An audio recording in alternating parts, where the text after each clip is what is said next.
Hi hello welcome to post 360. నేను మీ మురళీ రాపల్లి. ఇప్పుడు ఒక ఇంట్రెస్టింగ్ స్టోరీ గురించి మీకు చెప్పబోతున్నా. ఇంట్రెస్టింగ్ స్టోరీ కన్నా కూడా ఇంట్రెస్టింగ్ సబ్జెక్ట్. మనం చిన్నతనం నుంచి పిల్లలకి విద్యను అందించాలి, మంచి భవిష్యత్తు కావాలంటే బాగా చదివించాలనేసి నానా విధాల కష్టపడుతూ ఉంటాం. అయితే నేటి బాలలే రేపటి పౌరులు. ఈరోజు పిల్లలు చదువుకుంటే భవిష్యత్తు బాగుంటుంది అంటూ అనేకమైనటువంటి నినాదాలు బోర్డులపైన, రోడ్లపైన, గోడలపైన ప్రభుత్వాలు రాస్తూ ఉంటాయి.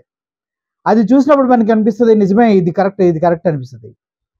కానీ అది ఎంతవరకు కరెక్ట్ అని ఆలోచిస్తే ఒక రకమైనటువంటి ఆలోచన మనకు కలగాలి.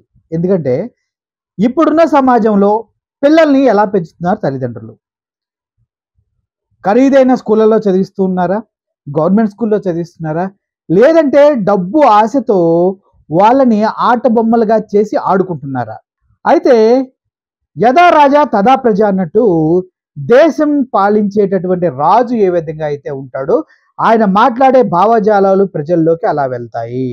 ఇప్పుడు నేను కొంతమంది చిన్న పిల్లలు ఎవరైతే బాబాలుగా మారారో వారి గురించి మీతో మాట్లాడాలని అనుకుంటున్నా. ఎందుకంటే సమాజం ఎటువైపు వెళ్తుంది, బాలల హక్కులు ఏ విధంగా హరించబడుతున్నాయి, తల్లిదండ్రులకు ఉన్నటువంటి అత్యంత ధనాశతోటి వాళ్ళ జీవితాలని ఎలా పిండి పిప్పి చేసి పక్కన పడేస్తున్నారు అనే విషయాన్ని మీకు చూపించాలని నేను ఆశపడుతున్నా. సో ఇప్పుడు మీకు కొంతమంది చిన్నపిల్లల ఫోటోలు చూపిస్తా. వాళ్ళందరూ బాబాలు అనమాట.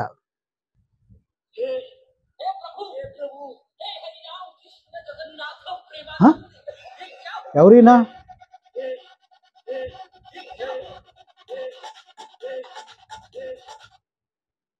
ఓహో సారీ, బై మిస్టేక్ నేను ఈయన మోడీ గారిని చూపించాను, ఏమనుకోకండి. అరే మోడీ గారు ఏంటి ఇలా ఉన్నారు?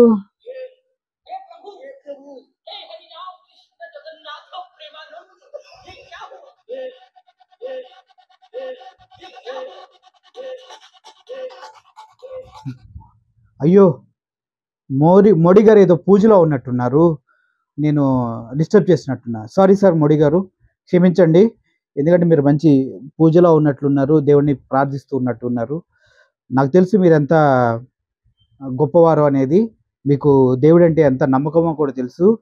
ఒకానొక టైంలో మీరే బాబా, మీరే దేవుడిగా పరమాత్ముడు పంపించిన అంశాన్ని మీరు నోటితో మీరు చెప్పడం కూడా నేను విన్నాను. సో ఈ వీడియో మీ ఉద్దేశపూర్వకంగానే నేను చూపించుంటాను. ఎందుకంటే ఇంత మంచి వీడియోలో మీరు ఇలా ప్రత్యక్షమై మొదటగా ఓపెన్ చేయడం అనేది నాకు చాలా ఆనందం కలిగించిందండి. హ్యాట్స్ ఆఫ్ టు మోడీ గారు. అండ్ ఆయన పూజ చేస్తున్నప్పుడు మొహం అంతా రుద్రాక్షలు ఉన్నాయి, ఏదేదో ఉన్నాయి, మొత్తం దాన్ని చూసి మీరు ఏదో అనుకోకండి.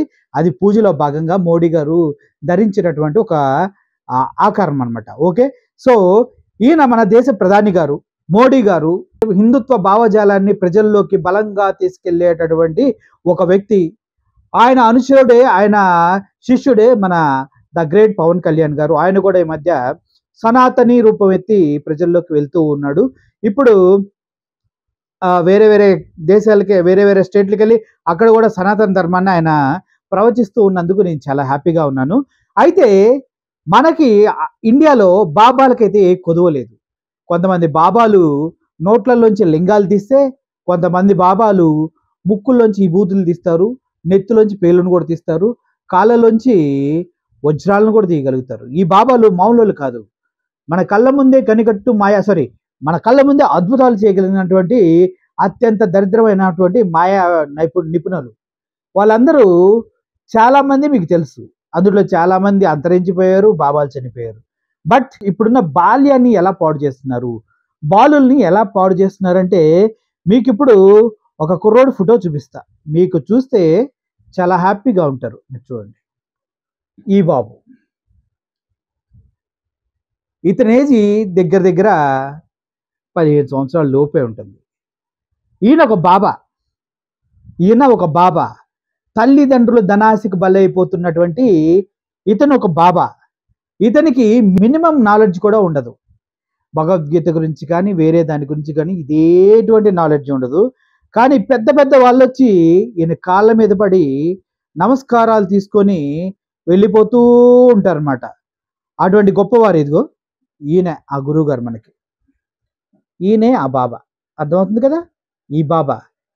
ఇంత చిన్న వయసులో వీళ్ళకి విభూదులు, అడ్డంగా బొట్లు, నిలువ బొట్లు, పంగనామాలు, పూర్ణనామాలు అన్ని నామాలు పెట్టి వారి స్కూలుకెళ్ళే బాల్యాన్ని కంప్లీట్‌గా హరించి, వారిని బాబాలుగా మార్చి వాళ్ళపైన బిజినెస్ చేయటంలో ఈ బొడ్డోడు నంబర్ 1 అన్నమాట. ఇప్పటి వరకు మనోడికి ఒక ఆశ్రమము, అందుట్లో భక్తులు, ఈయన కాళ్ళు పట్టుకోవడానికి దగ్గర దగ్గర 70, 80 సంవత్సరాల వయసు ఉన్న వాళ్ళు కూడా వచ్చేసి మనోడి కాళ్ళు పట్టుకుంటారు. ఎయిర్‌పోర్ట్‌లకి వెళ్ళి రిసీవ్‌లు చేసుకుంటారు. ఇదిగో ఎక్కడో ఫంక్షన్‌లో దండలేసి ఆహ్వానిస్తా ఉంటారు. ఇది ఈళ్ళ బాల్యం ఇలా ఉంది. అయితే ఇట్లాంటి దరిద్రాలు మొత్తం మన ఇండియాలోనే ఎందుకుంటాయంటే, మనం ఈ దరిద్రాల మొత్తాన్ని నిజమని నమ్ముతాం కాబట్టి. ఈ దరిద్రాల మొత్తాన్ని మనం నిజమని నమ్మడానికి కారణం ఏంటంటే, మనలో అంధభక్తి అనేది తారాస్థాయికి చేరటం అన్నమాట. అంతేకాదు ఈ చిన్న పాప చూడండి. ఈ చిన్న పాప ఈవిడొక దేవత. ఈవిడ దగ్గర ఎంతమంది జనాలొచ్చారో చూడండి. ఈవిడ కూడా ఈ చిన్న పాప ఇలా ఇలా తోసేస్తా ఉంటది జనాలొస్తే. "ఎళ్ళిపో, ఆశీర్వాదం చెయ్యిని నెత్తి మీద ఇలా పెట్టాలి, ఇలా తోసేయాలి. చెయ్యి మీద నెత్తి మీద ఎళ్ళిపో, ఎళ్ళిపో" అంటూ ఉంటుంది. అంటే వీళ్ళకి ఇదంతా ట్రైనింగ్ ఎవరిస్తున్నారు? వీళ్ళకి రోల్ మోడల్స్ ఎవరు? వీళ్ళని చూస్తే మీకేమనిపిస్తుంది? మొక్కాలనిపిస్తుందా? పిల్లల జీవితాలు పాడైపోతున్నాయనేసి బాధపడుతున్నారా? వీళ్ళ తల్లిదండ్రులు తిడుతున్నారా? లేదు దైవ స్వరూపాలు వీళ్ళే అని నమ్మి మీరు కూడా వీళ్ళకి పూజలు చేస్తూ ఉన్నారా? మీ మందబుద్ధి ఎలా ఉందనేది ఒకసారి ఆలోచించుకోండి. ఈవిడతో పాటు ఇదిగో ఈవిడ కూడా ఒక బాబా. ఈవిడ కూడా ఒక బాబా. ఆ బొట్టు, ఆ కట్టు, ఆ బాధ. ఈవిడ శివుడినో, కృష్ణుడినో చేతిలో పట్టుకొని ప్రేమపూర్వకంగా ఏడుస్తూ ఉన్నారు. ఎందుకు? ఆవిడ ప్రియుడు కాబట్టి, ఆవిడ రాధా రూపంలో అలా పుట్టింది కాబట్టి, ఆవిడ అద్భుతంగా పెర్ఫార్మెన్స్ చేస్తున్నారు. అసలు వీళ్ళకి ఇవన్నీ ఎవరు నేర్పిస్తున్నారు? ఆ? హిందూ ధర్మమా? సనాతన ధర్మమా? లేదంటే పాలకులా? లేదంటే తల్లిదండ్రులా? లేదంటే కొత్త కొత్త బాబాలను చూసి వీళ్ళే పుట్టుకొస్తున్నారా? లేదంటే డబ్బుల కోసం తల్లిదండ్రులనే వీళ్ళని ఇలా దరిద్రంగా తయారు చేస్తూ ఉన్నారు. మీకు ఒక చిన్న బుడ్డోని చూపిస్తా. దానిపైన ఈ బుడ్డోడు మై స్కూల్ నై జాతా అని పైన హెడ్డింగ్ పెట్టారు. ఇది ధర్మం, ధర్మ లైవ్ ఏదో ఒక ఛానల్ ధర్మ టీవీ అంటారు. ధర్మ టీవీలో ఒక లైవ్ ఈ బుడ్డోడిని పెట్టారు. వీడు మై స్కూల్ నై జాతా హే అని హిందీలో పెట్టాడు. ఇది పక్కన మీకు ఫోటో ఇస్తా. వీడు నా స్కూల్కి వెళ్ళనని చెప్తూ ఏం చెప్తాడు తెలుసా? నేను గురుకులకి వెళ్తాను. గురుకుల్లో ఏం నేర్పిస్తారు? భగవద్గీత నేర్పిస్తారు, సంస్కారం నేర్పిస్తారు, అన్నీ నేర్పిస్తారు. మీరంతా కూడా స్కూల్కి వెళ్ళకండి, మీ టీచర్లకి చెప్పటం రాదు, అక్కడ ఏమి నేర్పించరు, మీకు ధర్మం తెలియదు, శాస్త్రం తెలియదు, నాలాగే మీరు కూడా స్కూల్ మానేయండి అంటూ ఈ బుడ్డ పిల్లి పిత్రే బాబాగాడు చెప్తా ఉంటాడు. ఎందుకు? Training, mind wash, brain wash, training. వీటన్నిటిని కాపాడాల్సింది ఎవరు? బాలల హక్కుల సంఘాలు వాళ్ళు. వాళ్ళు ఎందుకు పట్టించుకోరు? వాళ్ళకి అవసరం లేదు. ఎందుకంటే రిలీజియస్గా ఉన్నటువంటి మిత్స్ని వాళ్ళు టచ్ చేయరు. అలా టచ్ చేస్తే పెద్ద పెద్ద వాళ్ళు అదే చుట్టూ తిరుగుతూ దండాలు పెట్టేవాళ్ళు, ఒంగోని పొర్లి దండాలు పెట్టేవాళ్ళు, వీళ్ళు దేవుడిని నమ్మే ప్రత్యేకమైనటువంటి వీళ్ళ భక్తులు ఒప్పుకోరు అనమాట. అసలు చాలా ఘోరంగా ఉంటుంది. వీళ్ళందరి పేర్లు నేను ఎందుకు చెప్పట్లేదంటే, మళ్ళీ ఈ దరిద్రుల్ని మీరు వెతికి వాళ్ళ గురించి ఫాలో అవడం నాకు ఇష్టం లేదు. జస్ట్ మీకు చూపిస్తున్నా అంతే. ఎవరెవరు ఉన్నారా బాబాలు మీకు కావాల్సిన వాళ్ళని. ఆ బాబాని చూశారు కదా, మీకు ఇప్పుడు ఒక అద్భుతమైన బాబాని ఇంకొకరిని చూపిస్తున్నా. ఈ పాప ఈ పాప కూడా ఈ పాప కూడా ఒక బాబా అన్నమాట. ఈవిడ ప్రవచనాలు చెప్తూ ఉంటారు. ఏవి? భగవద్గీతకు సంబంధించినవి, వేరే వేరే అన్ని వీళ్ళు చెప్తూ ఉంటే భక్తులు వచ్చి వీళ్ళ కాళ్ళ దగ్గర కూర్చొని వినేసి వెళ్ళిపోతూ ఉంటారు. అంటే మీకు అర్థమవుతుందా ఏం జరుగుతుందో? ఒక మనిషిని మైండ్ వాష్ చేసి ట్రైనింగ్ ఇచ్చేసి కూర్చోబెడతారు తీసుకెళ్ళి. వాళ్ళు ఏం మాట్లాడాలో, ఎలా మాట్లాడాలో వాళ్ళకి మాటలు వచ్చినప్పటి దగ్గర నుంచి వాళ్ళని ఒక అంగడి బొమ్మల్లా తయారు చేస్తూ ఉంటారు. ఇలా ప్రదర్శనకు పెట్టి డబ్బులు కలెక్ట్ చేసుకొని కొన్ని ధార్మిక సంస్థలు బ్రతికేస్తూ ఉంటాయి వీళ్ళపైన. అవునా కాదా? నేను చెప్పేది అబద్ధమైతే వీళ్ళందరి గురించి మీరు మాట్లాడాల్సిన టైం వచ్చేసింది. మన భావదారిద్ర్యం ఏంటంటే, వీళ్ళు నిజంగా దేవుళ్ళ రూపంలో పుట్టారేమో అని. ఏ దేవుడు మనిషి రూపంలో పుట్టినా కూడా అది ముందుగానే జనానికి తెలిసిపోతుంది. సో వీళ్ళంతా ఆ కోవకి చెందిన వాళ్ళని మీరు అనుకుంటే వెళ్ళి పెంట మీద కాలేసినట్టే. ఎందుకంటే ఇంత చిన్న వయసులో వీళ్ళకి ఫుల్ ట్రైనింగ్. ఇంకో బాబాని మీకు చూపిస్తున్నా చూడండి. అబ్బా అబ్బా దేవుడికి పెట్టే నామాలన్నీ పిల్లలకు పెట్టి, పంగనామాలు భక్తులకు పెట్టి, చూసే వాళ్ళకి ఒళ్ళంతా బూడిద పూసి ఒక డ్రీమ్ క్రియేట్ చేస్తూ ఉంటారు వీళ్ళంతా. హిందుత్వం అనే డ్రీమ్ని, హిందుత్వ భావజాలాన్ని మనిషిలో నరాల్లో ఎక్కిస్తే కానీ రాజకీయ పార్టీలకు మనుగడ లేదు ఇప్పుడు. ఇది వాస్తవం. రాజకీయ పార్టీలు ఆడేటటువంటి మత ధర్మం అనే క్రీడలో మనమంతా జస్ట్ పాత్రదారులు మాత్రమే. వాళ్ళే మొత్తం ఆడిస్తూ ఉంటారు. ఇంకోసారి చూపిస్తాను. ఇతను ఒక బాబా. ఓకే, నెక్స్ట్ మీకు ఇంకా చూపించాలంటే వయసుకి చిన్నవాళ్ళైనా వీళ్ళు మాట్లాడే మాటలకి అసలు హద్దు పొద్దే ఉండదు. వీళ్ళకి అన్నీ తెలుస్తాయి. జరిగేది, జరగబోయేది, జరగవలసింది, నువ్వు ఎంత డబ్బులు ఇస్తే ఏం జరుగుతుంది, డబ్బులు ఇవ్వకపోతే ఏం జరుగుతుంది, ఇక్కడ నువ్వు నా కాళ్ళు పట్టుకోకపోతే ఏం జరుగుతుంది, నా విభూతి నాకకపోతే ఏం జరుగుతుంది, నా తీర్థం తాగకపోతే ఏం జరుగుతుందో మొత్తం వీళ్ళకి తెలిసిపోతాయి. వీళ్ళకి తెలియపోయినా వీళ్ళు పక్కన ఉంటారు కదా ఒక టీము, వాళ్ళు ప్రత్యేకంగా చెప్తూ ఉంటారు. అందుట్లో భాగంగానే ఇంకొక బుల్లి బాబాని మీకు చూపిస్తున్నా. చూస్తున్నారా? ఈడొక బాబా. ఇంత చిన్న వయసులోనే వీళ్ళని బాబాలు చేయడం ఏంట్రా అని ప్రశ్నించవలసిన గవర్నమెంట్లు, అధికారులు అన్నీ మూసుకొని మన భగవద్గీత పోనీ మన హిందూ ధర్మాన్ని ప్రమోట్ చేస్తుంది. పోనీ కొంతమంది గొర్రెలు వస్తారు, అక్కడ కూర్చుంటారు, వెళ్తారు. పోనీ అనేసి వీళ్ళ బాల్యం చితికిపోతున్న సంఘాలు ఏవి మాట్లాడట్లేదు. ఎందుకు? భయం. అదే వేరే వాళ్ళైతే ఊరుకుంటారా? ఊరుకోరు. వాళ్ళకి ప్రత్యేకంగా అన్ని అడ్డాలు వస్తాయి. చూసారా? ఇంకో బాబాని మీకోసం. అబ్బబ్బబ్బబ్బబ్బా, ఇంత చిన్న వయసులోనే వీళ్ళ జీవితాల్లో వీళ్ళు మోస్తున్న బాధ్యతలు చూస్తే నాకు చాలా బాధేస్తుంది.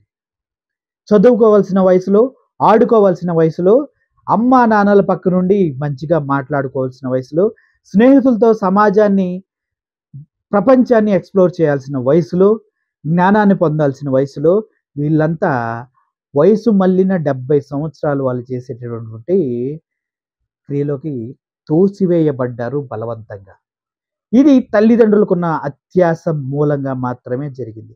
మనం ఎంత మూర్ఖులం అంటే ప్రతి ఒక్కటి నమ్మేస్తూ ఉంటాం. బాబా పుట్టాడంటే నమ్మేస్తాం, బాబా వచ్చాడంటే నమ్మేస్తాం, ఆ బాబా నోట్లోంచి లింగాలు తీస్తున్నారంటే ఎగిరెగిరి వెళ్ళి కాళ్ళ మీద పడేస్తాం. అసలు ఆ ఒకటా రెండా మన బ్రతుకుల గురించి మనం చెప్పాలంటే చిచ్చే నీ అమ్మ, హిందూ ధర్మాన్ని నమ్మే ప్రతి ఒక్కరూ అందరినీ నమ్మటం పరిపాటి అయిపోయింది. ఇంకొక చిన్న పాపను కూడా మీ ముందుకు తీసుకొస్తున్నాం. ఈవిడొక దేవిని. వీళ్ళు చెప్పే ప్రవచనాలన్నీ మనం వినాలి. వీళ్ళు చెప్పే మాటలన్నీ చెవులు నిక్కవరుచుకొని ఏం చెబుతారా, దాంట్లో ఏ నిగూఢ అర్థం దాగుందా అని మరిచిపోయి భక్తులంతా వారి మాటలు వింటామంటే అదొక అద్భుతం. చిన్నతనంలోనే ఒక టీముని మెయింటైన్ చేస్తూ భక్తులుగా, బాబాలుగా వాళ్ళు చెలరేగుతూ ముందుకెళ్ళటం అనేది హైలైట్. ఇటువంటి పిల్లల గురించి ఏ టీవీ ఛానల్స్ మాట్లాడవు. ఎందుకంటే వాళ్ళకి భయం కాబట్టి. ఇటువంటి దరిద్రాలకు అసలు కారణం ఏంటంటే బేసికల్గా మనలో ఉన్నటువంటి అత్యాస, భావదారిద్ర్యం, హిందూ ధర్మం అనే ఒక నమ్మకం, వీళ్ళు చెప్పేదంతా నిజమని చాలామంది నమ్మటం, దీనికి తల్లిదండ్రులు ప్రోత్సహించటం, స్కూల్స్ వీళ్ళని వదిలేయటం. అంతేకాదు చైల్డ్ లేబర్ యాక్ట్ వీళ్ళపైన అప్లై చేయకపోవటం. గవర్నమెంట్ చేయవలసిన పని ప్రతి ఒక్కరికి విద్య అందేలాగా చేయటం, బాల్యాన్ని ఇలా బాధ్యతలతో నింపేసి వాళ్ళ బరువుని పెంచి వాళ్ళ మానసిక ఆత్మధైర్యాన్ని చెడగొడతాం కాదు చేయాల్సింది. సాక్షాత్ మోడీ గారే నేను పరమాత్మను స్వరూపమని చెప్పిన తర్వాత ఇంకొక ఆయన బోడుగుండేసుకొని బుల్డోజర్ బాబాగా ప్రపంచంలో ఉన్నటువంటి వింతలన్నీ ఆయనే చేసుకుంటూ వాళ్ళని చంపేస్తా, వీళ్ళని చంపేస్తా అని కాషాయం ధరించి తిరుగుతూ ఉంటే, ఆర్ఎస్ఎస్ వాళ్ళు చిన్న చిన్న నిక్కర్లు వేసుకొని ప్రపంచాన్ని ఏల్దామనేసి బయలుదేరుతూ ఉంటే, చాలా చాలా ఛానల్స్ హిందూ ధర్మాన్ని ప్రమోట్ చేయబోయి పొరపాటున మోడీ తత్వాన్ని ప్రమోట్ చేస్తూ ఉంటే దేశం ఇలాగే ఉంటుంది. ఇటువంటి బాబాలు ఎలా తయారవుతారో చివరికని నేను ఆలోచిస్తే రీసెంట్గా ఆంధ్రప్రదేశ్లో జరుగుతున్నటువంటి ఒక ఇన్సిడెంట్ని మీ ముందుకు తేవాలనుకుంటున్నాను.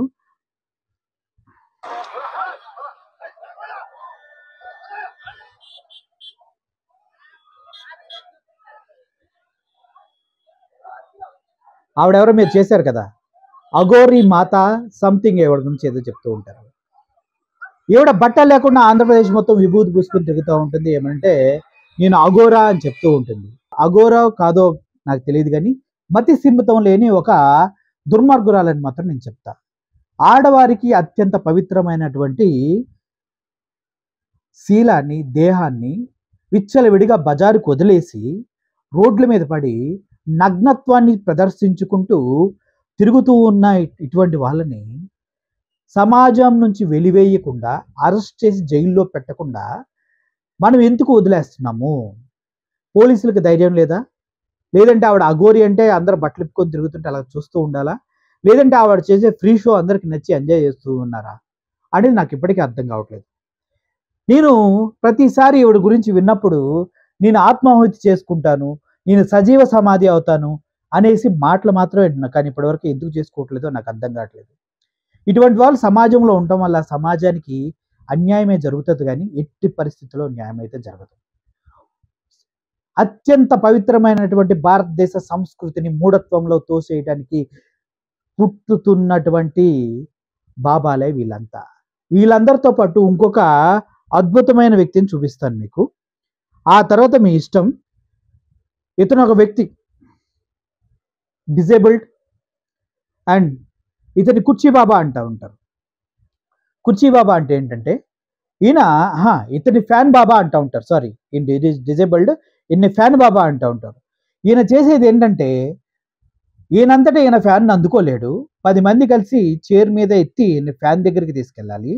అది సీలింగ్ ఫ్యాన్ తిరుగుతున్న దాన్ని చేయి పెట్టి ఆపి ఆ డస్ట్ని మొహాన్ రాసి థు అని ఊసి బయటకు పంపిస్తే మీకు మంచి జరుగుతుందని చెప్తూ ఉంటారు. ఇది ఈ బాబా చేసేటటువంటి పని.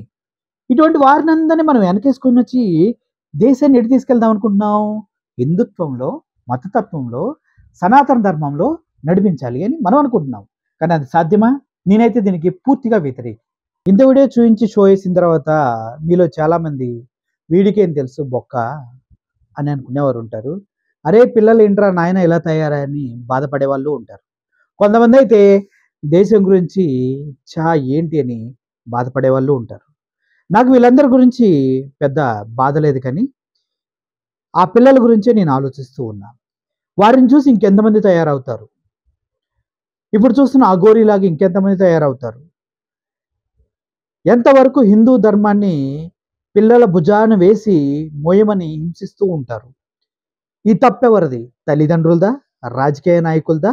లేదంటే వారి పక్క నుండి ప్రోత్సహించి డప్పులు కొట్టి కాళ్ళు మొక్కే మనదా? ఆలోచించండి, కరెక్ట్గా ఆలోచించండి. ఎప్పుడైతే నువ్వు ఒకడిని నమ్ముతున్నావో దేవుడు అని, మనిషిని దేవుడు అని నమ్ముతూ ఉన్నావో అప్పుడే నువ్వు దేవుడిని ఫెయిల్ చేసినట్టు. ఎప్పుడైతే ఆ పరమాత్ముని దివ్య స్వరూపాన్ని వేరే వాళ్ళు చూస్తున్నావో అసలు దేవుడిని చంపేసినట్టు. ట్రైనింగ్ ఇవ్వబడిన పిల్లలు చెప్పే భగవద్గీతని వాటిని నువ్వు వింటూ క్లాప్స్ కొడుతూ ఎంజాయ్ చేస్తున్నావో అప్పుడు మనిషిగా నువ్వు చచ్చిపోయినట్టు. ఎందుకంటే అంతకన్నా ఎక్కువ ఏజ్ నీది, అంతకన్నా ఎక్కువ నాలెడ్జ్ నీది. నువ్వు చదవగలిగితే అటువంటి భగవద్గీతలు కొన్ని వందలు చదవగలుగుతావు, కానీ నువ్వు చదవే. ఎందుకని? నీకెవడ చెప్తేనే నువ్వు వింటావు. కులతత్వం పెరిగిపోయి, మతతత్వం తలకెక్కి, ఏమీ చేయలేని చేతకాని దరిద్రులు చేసేటటువంటి పనే మనిషిలో మతం అనే హెరాయిన్ని నింపటం. అది నిండిన తర్వాత నువ్వు ఊగిపోతావు, తూలిపోతావు, చచ్చిపోతావు. నీ వల్ల నీకు ఎటువంటి ఉపయోగం ఉండదు, కానీ నిన్ను అలా తయారు చేసిన వాడు మాత్రం నీ వల్ల లబ్ధి పొందుతూ ఉంటాడు. సో ఓవరాల్గా నేను చెప్పాలనుకుంది ఒకటే, బాల్యాన్ని చిదిమేయకండి, బాలల్ని బాబాల్ని చేయకండి. ఒకవేళ ఎవడన్నా బాబా నీ కళ్ళ ముందు కనిపించి నేను సో అని ప్రవచనాలు చెప్తూ, ఫ్యూచర్ చెప్తూ, జాతకాలు చెప్తూ ఎవరైనా కనిపిస్తే చిన్న నవ్వు నవ్వి అక్కడి నుంచి వెళ్ళిపోండి. Grow up man, you are a man. పిల్లలతో నీకేం పని, అర్థమైందా? Thank you for watching this video. I'm Murali signing up. Thank you so much.